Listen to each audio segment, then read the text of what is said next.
Hey, it's Paul. I know it's been a while since I made the last video, and I've noticed it's gotten some views. I've seen people have been sharing it, and I got a request to do one, and actually two. This one I'm going to do. The other one is a little bit harder one to discuss, but God willing, I'll do it.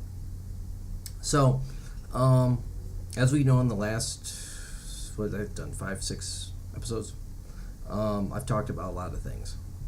I've talked about my life. I've talked about bullying, do we love, quotes, a lot of things.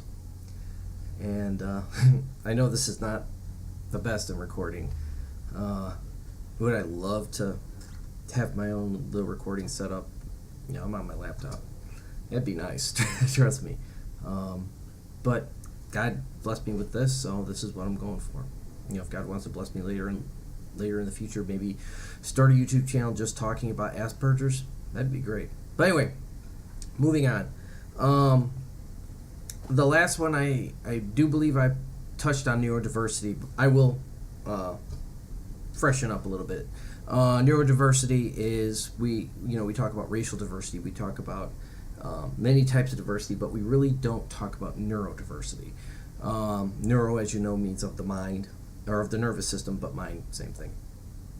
And it's about people who are, I don't like to say mentally ill.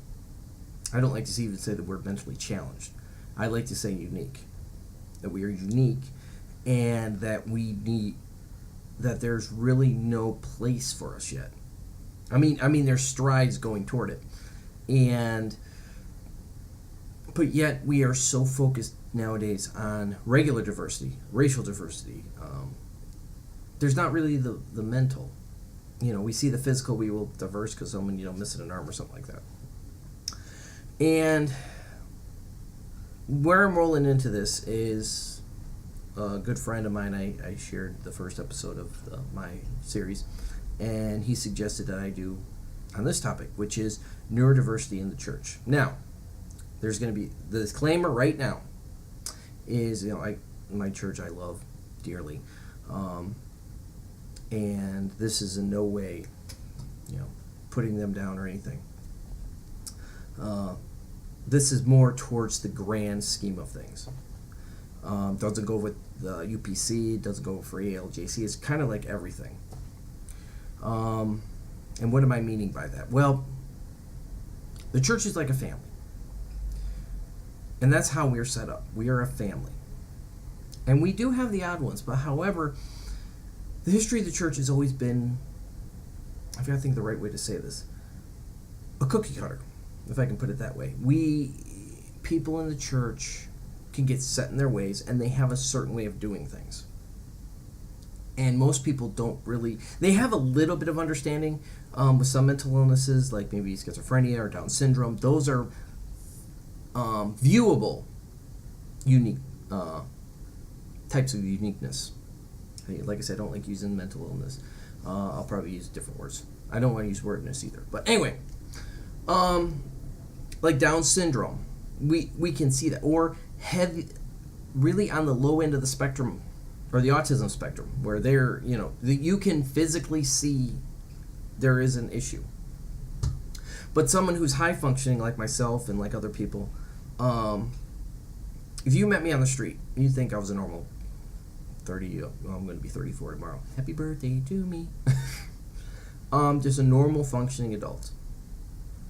But once you meet me and kind of get to know me, you're going to see that I'm just a little bit quirky, which is fine. I don't mind. You get me on a subject, I will rattle your ear off. I can't see social cues. I don't. It's just something this is not changing. I mean, medicine only goes so far, medication, just to keep me somewhat focused. But the problem with that is that we are, in a good sense of the term, what I call the forgotten. We're not really pushed to the side, but we're kind of not ostracized either. What I mean is, you come into the church, a new visitor comes into the church, and they're got Aspergers, or they've got some type of this condition. And to someone who's in church who doesn't really understand these issues, will consider them maybe rebellious or disobedient, or that, when we're not. We simply look for facts. And in doing that, people get turned off by us. There's nothing that we can do about it. And in that same measure, again, the church is family. Sometimes there's older family members who are set in their ways. That someone who does have those issues may be very good in a lot of things. But because they're unique, they're kind of pushed to the side.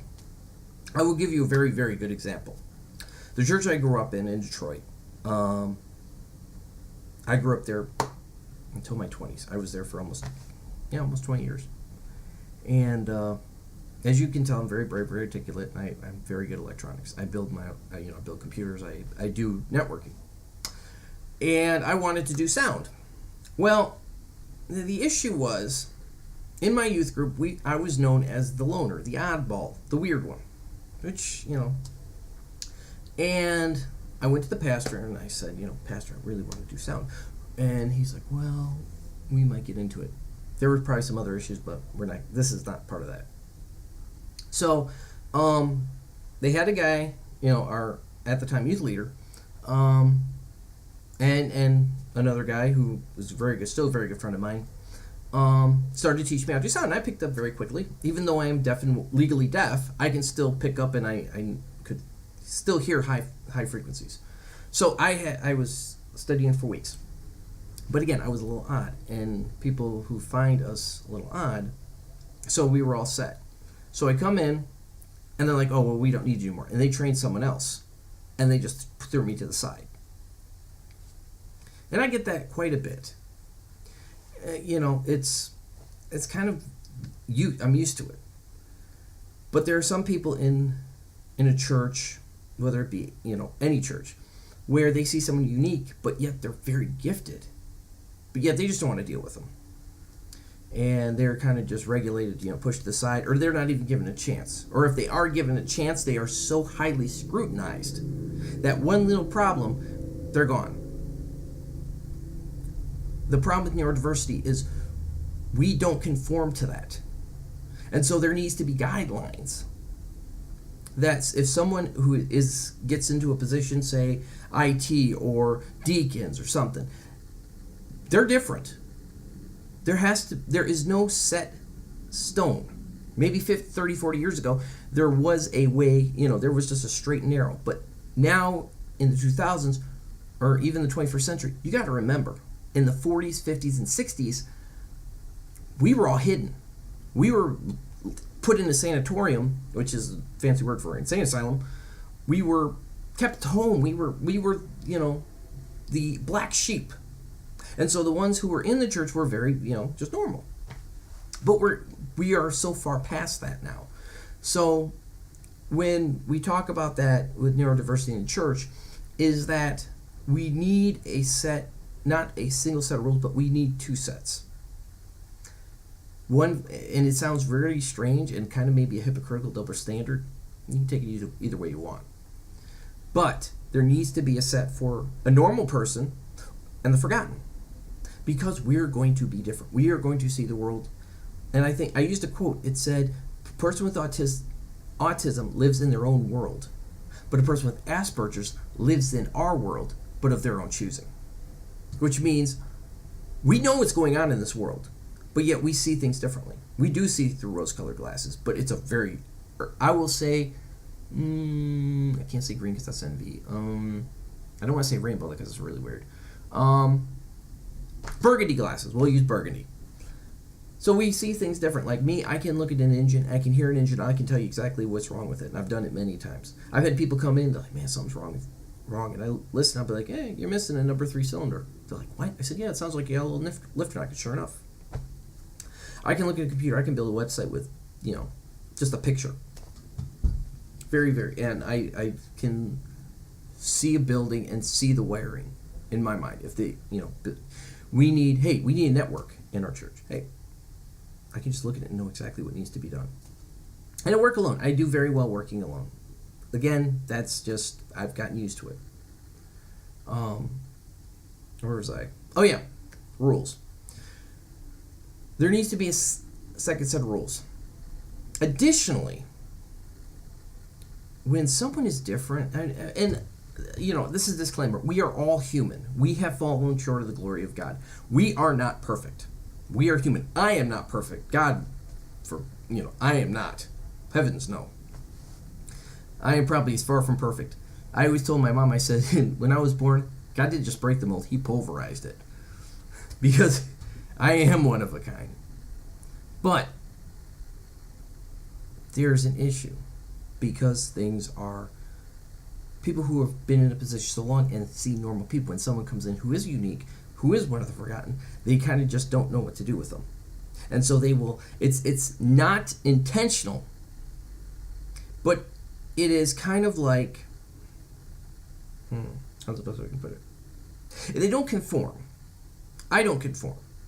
So I am always going to be, this is weird, I am always going to be scrutinized. And not in a good way sometimes. Or find that little thing to get pushed out. And it happens a lot in any church. When there's people who are not used to us.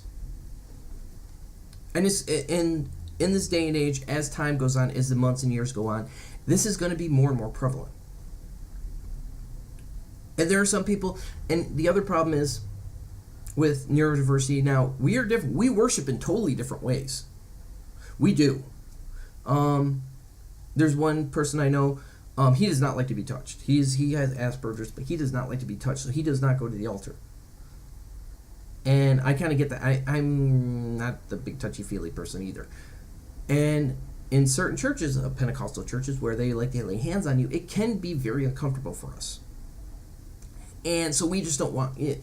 Myself, I like to sit in a certain spot, and I have to leave after a certain time because it's just the stimulus. And I'm labeled as a backslider.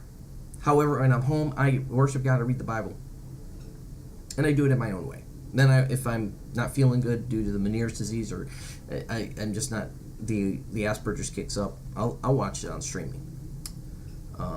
But it's those things. There's this, people have this preconceived notion that, we haven't seen Paul, in a while, so he's backsliding. He's, going to sin. When I'm either in my bed, puking my guts out due to the Meniere's disease, which causes severe vertigo, or I'm having a really restless day, or I didn't sleep at all last night, and so rather than go to church in that terrible state, I'll put it on my TV and live stream it so that I can still worship God and still hear the sermon.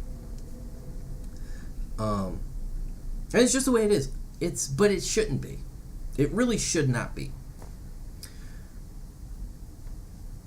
It's a paradigm that needs to shift. And it can only shift if people really understand and are willing to listen to someone who's got Asperger's or someone who has another type of issue. It's just going to be that way. And it's because Asperger's has only been diagnosed for worldwide 70 years. But in the United States, 25 years. So he was in 94. Yeah, 25 years. So it's a very, very new thing. And so when you say Asperger's, people are like, what? What is that? But then when I say autism, they're like, oh, okay. So, do you twitch? Like, I don't have Tourette's. I'm not Parkinson's. It's just my brain is wired differently. But I got to thank my friend who, a really, really good friend, who said I should do this video. And Leonard, thanks. So, what am I saying? For a lot of churches, there is going to be one of those guys, one of the forgotten, who may, and I hate being in front of people. I really do. It takes a lot for me to get in front of a person. I have to be very passionate about something. Like a couple years ago at our church, we did a talent show. That was a whole kerfuffle. I actually did stand-up, which I did really good, but that's a story for a whole other video. But it's ignorance is no excuse. It really isn't. If you and I'm going to be completely blunt and frank here, but if you don't want to listen or don't even want to accept that there is Asperger's, you're an idiot. I hate to say it. This is as blunt and as nice as I can say it, because I'm Christian. If someone doesn't want to, they say, "Oh yeah, he's fine. He can be healed." We can, but there are some people who aren't. To be a light, to be a witness, to be a testimony, to be a missionary, an ambassador for these issues. I've been praying for 34 years tomorrow to have my ears healed. Hasn't done it yet. I'm not mad at God. I'm not screaming to God, why I've not been healed? He put me on the earth for a reason. My parents named me Paul to be a preacher. And ironically, I don't like to be in front of people. But anyway, I don't cut these because I want you to hear me ramble. Because that's me. I hate when some people do these. And I've watched a few where they cut. No. I want you to hear me. This is me. This is not some hyped up, he's just acting. No, this is me. I am as raw and as real as I can be. But as I was saying, if you don't even want to listen, or you're going to ostracize someone, say they're going to hell for being rebellious, when you don't even understand really what Asperger's is, and you don't even want to learn, that's ignorance. And there is no excuse for ignorance in this world. So, moving forward from this, what do we do? That's a hard question. Again, churches have to acknowledge this. And a lot of churches won't. They won't acknowledge that there is a issue. That people will, the forgotten are there. We are here. And a lot of us, we just don't want to say anything. We don't want to say that we have Asperger's or autism or something like that because we have historically been thrown to the side. Because, autism, that means he's weird, he's going to do something. No. Traditionally, anything that is not what a person believes is automatically wrong. For a normal, that's what I call them, the normals. If I don't fit into the normal's way of thinking or their opinion, we're wrong. My dad was very famous for that. I could say something, and not in that way. I would say something, hey, Dad, you should do it this way. Oh, no, it won't work that way. Sure enough, it wouldn't work his way. He was like, so what do you want me to do? But I think I said in one of the older videos was that for many, many years he thought I was being malicious. And I got spanked quite a bit, which was probably a good thing because I'm not in prison. And it took many, many years before he actually did some research and he told me, he said, Paul, I am so sorry for spanking you. I didn't know that's the way you are and that you were not being malicious. It's just the way it is. The normals will see us as different. We will be put in a little corner. But moving forward, so churches have to acknowledge this. Churches have to, and church leaders have to realize that this is something that is not really addressed. We have always addressed racial diversity. We've always, if someone is coming with missing arm or missing leg, we will make, church will make accommodations. They'll build ramps, they'll do this, they'll do that. If they're deaf, because that is a visual, because they're using their hands, they're signing, they will have an interpreter because it is a visual. Someone like me coming in, there's no visual.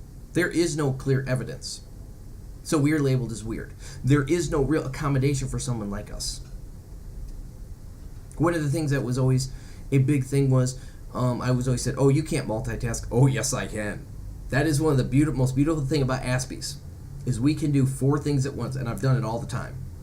I can be working on a car, reading, talking on the phone. I can be doing a website. I can be working while listening to the radio and listening to TV and talking on my phone or looking at my phone.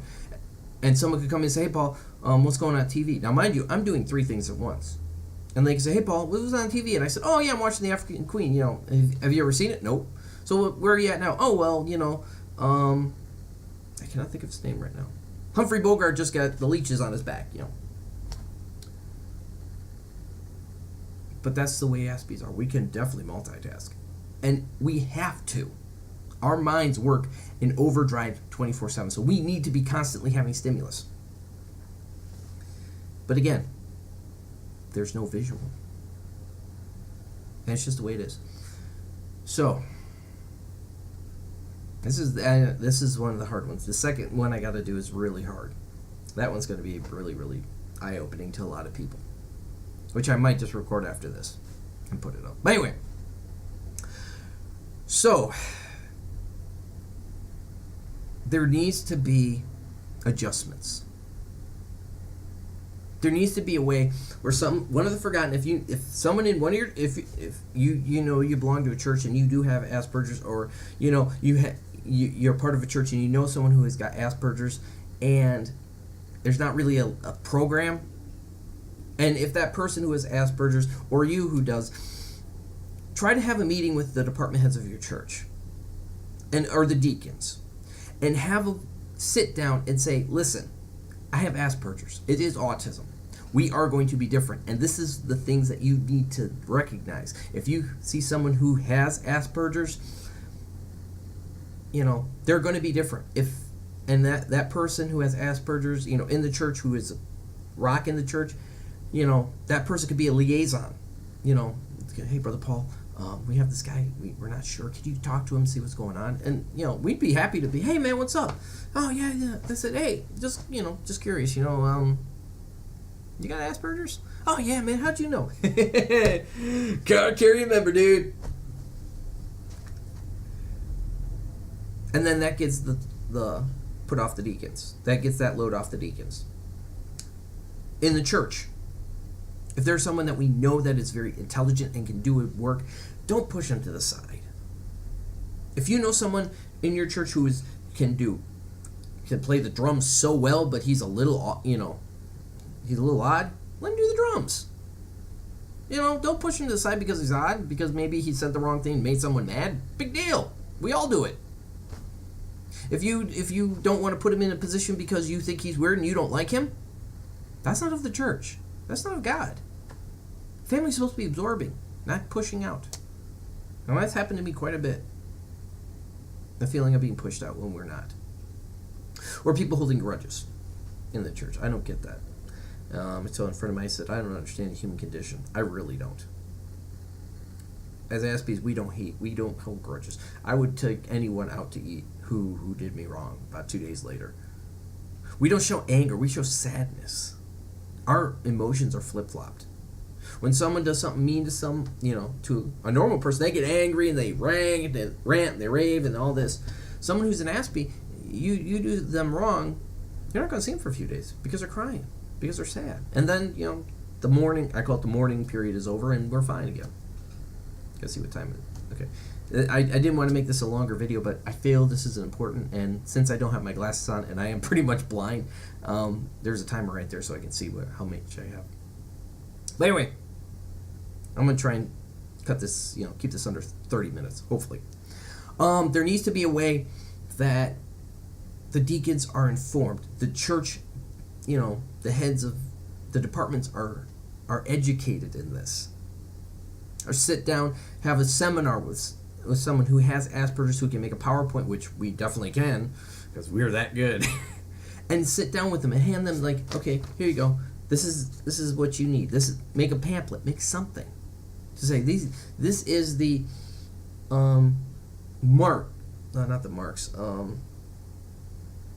traits. These are the traits of someone who has Asperger's. They're going to be really nervous. They're very quiet. If you talk to them and you find a topic they like, they'll talk your ear off. They'll be multitasking.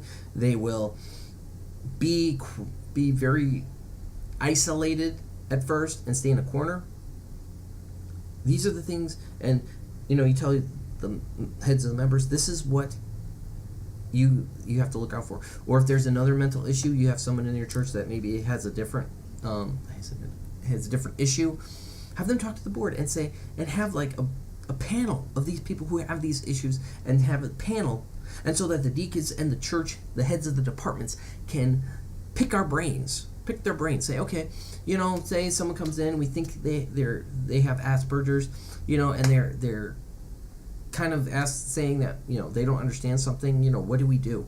And I would say, literally, if they say they don't understand, give them a minute and ask them why they don't understand.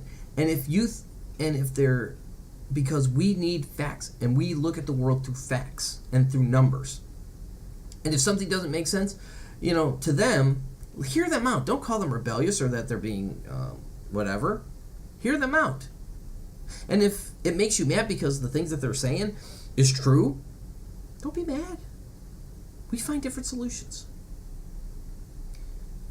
Or someone says, what if we think we have someone who has Asperger's, who is maybe autistic or maybe has some type of issue, and we're very curious. He does. He doesn't stay the whole service. We think, and I would say, I have a certain time of stimulus that I can take, and once that stimulus is reached, I can't take anymore. So I will go home, and on the way home, I will worship God. I have Fred Hammond on my phone. I will blast Lord of the Harvest, and I have the windows down. I am pounding your Lord of the. I'm not going to sing anymore. I'm sorry, my voice sucks. And people will be looking at me, and I will be worshiping. I will praise Jesus. But there needs to be a panel. There needs to be a meeting with church heads. And because, as I said in the beginning, Asperger's is new. Autism is fairly new. I mean, it's one of those things. We've heard of schizophrenia. We've heard about bipolarism. We've heard about depression. We've talked about all these different things. And these are that we have known for 30, 40, 50 years. Asperger's, not so much. So we have to have plans in place. And like I said, the disclaimer in the beginning, churches are different. All churches have this issue, not just one. There are some that have brought into this fold of neurodiversity, and maybe someone like me has stood up and said, hey, we need to talk. This is what's going on. And there are some who have done that, and churches are like, we don't really need that. We're fine doing things our own way. And I can tell you from right now, that really sucks. If you have a passion, or you see something that's wrong, you stand up and people say, no, we're good. We've been doing it this way for 40 years, so we're not going to stop. That turns people away. That doesn't draw people, and that pushes them away. When people are so stuck in their ways and so used to doing things a certain way, they at exactly 11 o'clock we do offering. I'm just giving an example. Or if a deacon has a certain way of doing things and someone comes in, he wants to be a deacon and he does stuff totally different, they get chastised. Oh no, we have to do it this way. Now, I'm not saying that they're being complete, there has to be certain rules and guidelines for everyone. However, there needs to be a fork in the road. They're still doing the same thing, but there's got to be a fork where they're still following the rules, but you got to give that person some leeway. It's just got to be that way. And as I said in the beginning, as a church, we are a family. We are the family of God. The Bible says where 2 or 3 are gathered, I am with you. We have to be a family, a church. I've heard so many people say the churches are building. A church is not the building. It is the people inside the building. The Israelites, they had a tabernacle. Yeah, they had a tabernacle, but where did they worship? They worshiped outside. They could go in, and they had the veil, and so Old Testament was wholly different. In the New Testament, when that veil was torn, it was done. People worshipped anywhere they could. A church was not a steeple. A church was the upper room. A church was a basement. A church was anywhere you could get 2 or 3 people in. And they started pulling people in. However, if someone's different, when they've forgotten, if you've done it this way so often, and you push them away. And like I said, we are human. If someone's watching this and they're mad, or they feel like I'm being not vindictive, I'm being. I've always told people this: if I make you mad, I've made you think, and you're not mad at me; you're mad at yourself, because I've hit a nerve and a conviction in your heart that you're like, yeah, he's right, but I'm so mad that he brought it up, so I'm not going to talk to him. We don't have that as Aspies. But anyway, those who might watch this thinking that I am being rebellious and that I'm bad-mouthing the church, I am doing no such thing. There are some people, though, who will look at this and say, he is talking bad about the church. He's talking bad about, his pastor. He's talking bad about, his church. And he's talking bad about this. He's talking bad about that. I'm not. I'm telling the facts. And that's one of the things with us. And this is going to be a little longer, and I believe this should be, because this is very, very important. But there are so many people who do that. They look at someone who's different, and they speak their mind. And they say being rebellious, you're going to hell. You shouldn't talk this way. You shouldn't think this way. It's kind of hard when we're wired this way. But I guarantee you I will be getting some of this in the flack. Maybe even from my own church. Because I'm speaking the truth. This video will ruffle a lot of feathers. I guarantee it. Because I am speaking truth. I'm speaking from my heart. All the prophets. I'm not calling myself a prophet. I am far from a prophet. They were ignored in their own country. They were hated in their own country. Look at Jesus. He was hated. I'm not saying I'm Jesus either. But I will get a lot of ostracization from this. Because this is something not many people want to hear. Not many people want to acknowledge that there are forgotten people in church, in their congregation. That they're pushed away. That they're ignored. And it's not that maybe they're not being ignored intentionally. Because I sit in the back of the corner of the church because that's where I feel most comfortable. I told a friend of mine that our pastor, his office is very enclosed. And I don't feel comfortable. Because the way it sits is you sit there and the door is behind you. And it's very, very small. It's very cramped. And for me, it is extremely hard because I feel like a caged animal. So people who are Aspies, we don't like that enclosed space. So it's a fight or flight. So we are always very nervous. And I told my friend, I said, if the pastor would want to talk about this, because I really wanted to bring this up. Meet at my house where I can feel comfortable and I can, speak my mind and feel comfortable. Because you will find with people who are Aspies or who are have these issues, they do not like to talk in public. They hate it. They don't like to talk in an unfamiliar setting. It's very, very hard. We have to feel very comfortable in our surroundings. Like this. I feel comfortable doing it in my own house, talking this way. Out there, I will stutter. I'll be like, I feel like this is very important. Unless I really know you, then, I'll talk your ear off.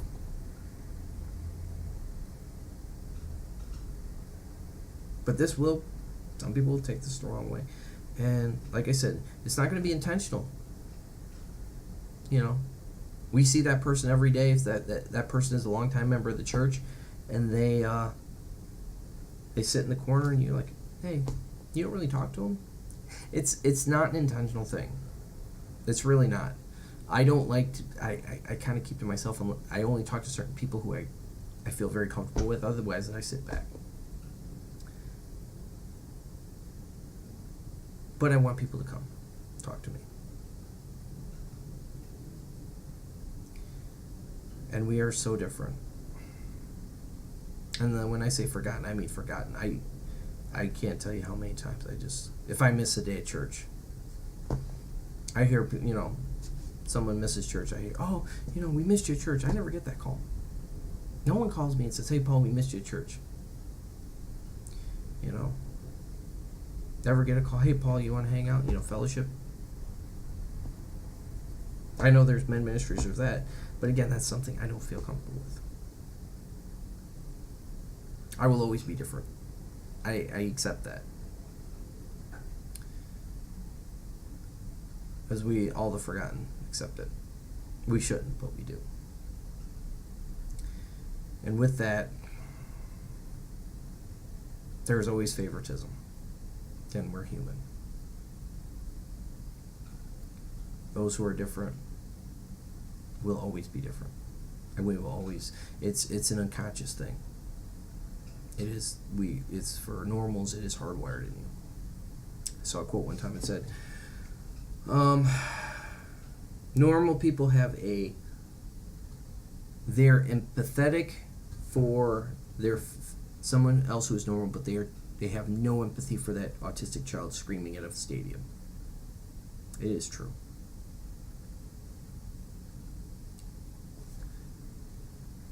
We will be, and it sucks, we are always treated less when we shouldn't be. We will always be, until things change, until the church, churches accept neurodiversity, and really take time, maybe start programs toward it, start a Asperger's group, support group, something. Some churches already have probably, but some haven't. We are always forgotten. We are always labeled as different. We will always be down-judged. We will always be passed over for something, even though we deserve it. We will always be, and if we have a nervous breakdown, we will be kicked out of a position because that was the little trigger that they needed. We will always be late, until things change, we will always be labeled unstable. We will always be labeled weird, nothing positive. It happens in the workplace, happens at home, it happens everywhere. It's just the way it is. But in a church, we need to all be accepted.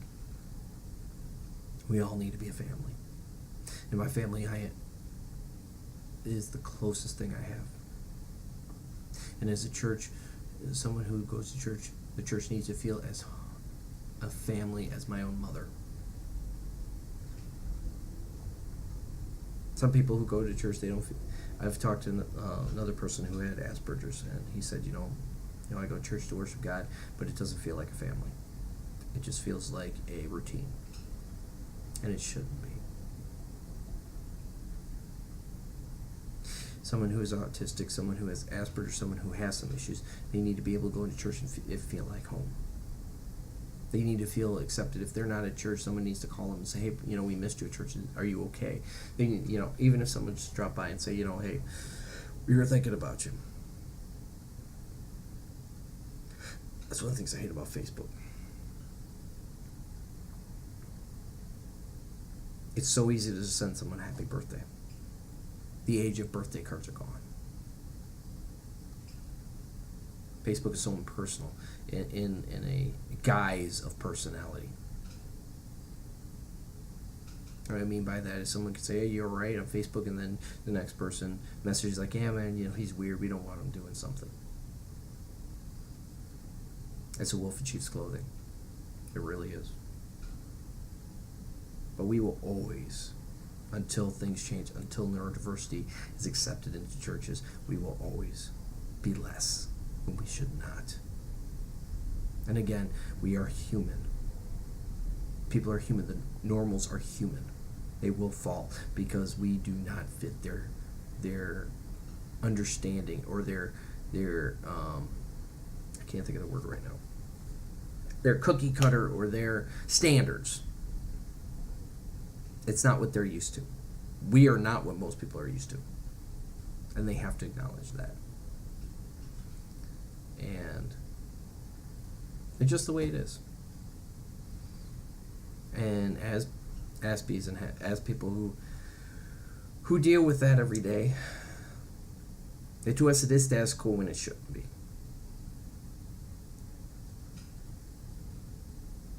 Like I said, this is one of the harder subjects I ever want to talk about because of the controversial nature of this. Because, well, me talking about this means that there's something wrong with the church. That churches are evil, churches are this, churches are that, but they're not. Church is not a building, a church is a family. A church is a group of people.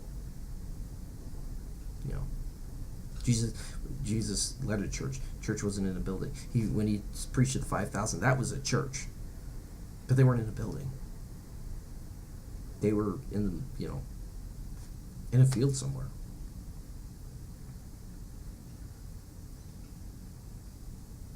But churches are not evil. Churches are not wrong. Churches are not flawed. If God is over the church, it is not flawed. I want to make that perfectly clear. Churches are not flawed. But sometimes in some churches that it's some of the family's flawed.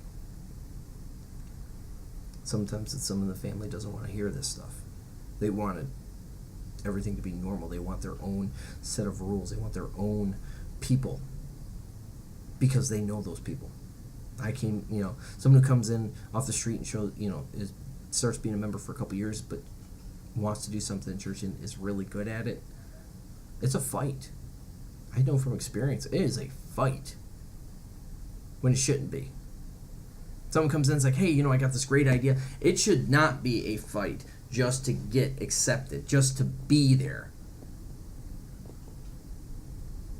And then years later just get pushed out. Because of the way I am. Should never be that way. Should never be blackmailed. There should never be any of that. The church is not flawed. People are. And when I say that, again, very controversial.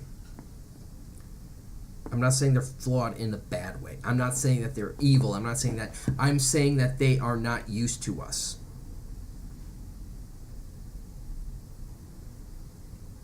Someone who's never, because church is a melting pot. Church is basically America. And people come from all walks of life. And I can guarantee you about 80% of those people in that church have never dealt with someone who has Asperger's. 80, maybe 85% have never experienced someone with Asperger's, and so they are scared. Most people who are scared of the unknown because they don't know. So, and they're scared of people because they don't know. People are scared of me because they don't really get me. They don't understand me. They think I'm weird, so they're scared of me. Really good example. My sister's scared of me. Won't let the kid. I got 2 nephews, great kids, loving kids. Awesome, most awesome boys in the world. I die for them.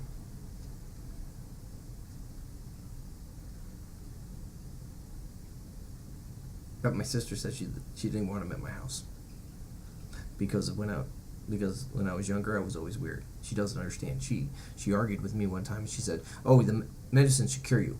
I'm like, "No, Camille, I'm not like that."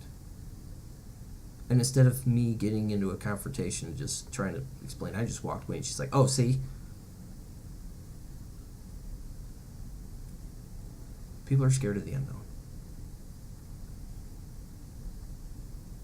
Loving boys. So stuff like that is hard. When there's fear, there's chaos. When there's understanding, there is peace. Paul Pittman, 2018. It's true. When there is fear, there will always be chaos.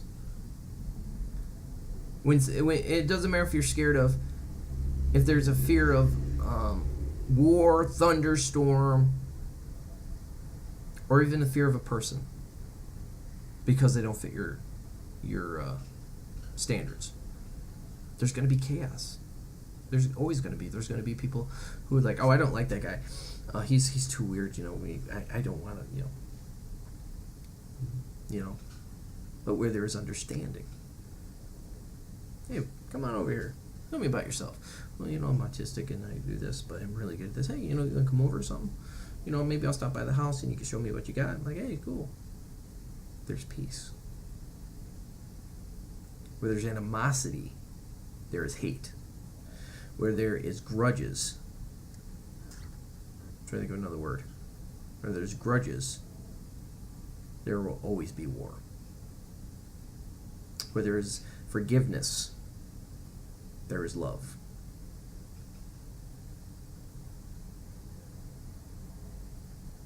I could give you so many examples of stuff that's gone on in my life. Stuff that I've dealt with for many years. I'll give you one last example, then I'll cut it because I'm 46 minutes in. Very, very good example of how we are flawed, how people are flawed in a church. Many, many, many moons ago. It's weird saying that. I had to have been 17 because my sister hadn't moved out yet. Church I grew up in, back in Detroit. Every Wednesday, youth group would go out to eat, Applebee's or Chili's or something like that. I had just got my car, 1995 Ford Escort. Missed that car. Man, it was a nice car. Forest green. I had that thing waxed. It was my baby. And then my birthday came. My mom put "Happy Birthday" and shaving cream across the hood. Jacked up the finish. Took me 2 years to get that finish back. Anyway, so every Wednesday the youth group would go out to church, go out to eat. Now again, I was weird. I was a loner, always was. And I asked my sister, I said, hey, so where's the youth group going out to eat? Oh, no, they're not going out to eat, So I said, okay. So I went home. Church got out probably about 8:30. So I went home. Mom said, where's your sister? I said, oh, she's still at church, She said she'd get a ride back from other people. About 10 o'clock goes by. No sister. 10:30. She shows up. Someone drops her off from the church. And my mom says, where were you? She's like, oh, yeah, Mom, we all went to Applebee's and this. And my mother just looked at my sister. She's like, Paul said there wasn't any. Oh, well, we changed our minds. Just simple. They just didn't want me there. Because I asked a few people, and they were like, oh, no, we're not going out to eat. So I said, okay. And I asked my sister, and they weren't. That's the problem with the church that doesn't accept neurodiversity. Now, mind you, this was back in the early 2000s, and I had not yet been diagnosed. But I was still unique. And as a church, we got to fix that. We got to fix this neurodiversity issue. We have got, churches have made great strides with racial diversity, all different types of diversity. But neurodiversity is that untapped area. It needs to change. It really does. We've got to fix this. For the Aspies out there who hear this, and your church, you think that you could be a service, talk to your pastors. Say, hey, can we, watch this YouTube video, share my video to your pastor. Say, hey, you listen to this guy, and then see if we can have a seminar with the department heads. If you're a pastor and you listen to this and you read, you watch this series, do some research on Aspergers. I've added tons of links in the past videos.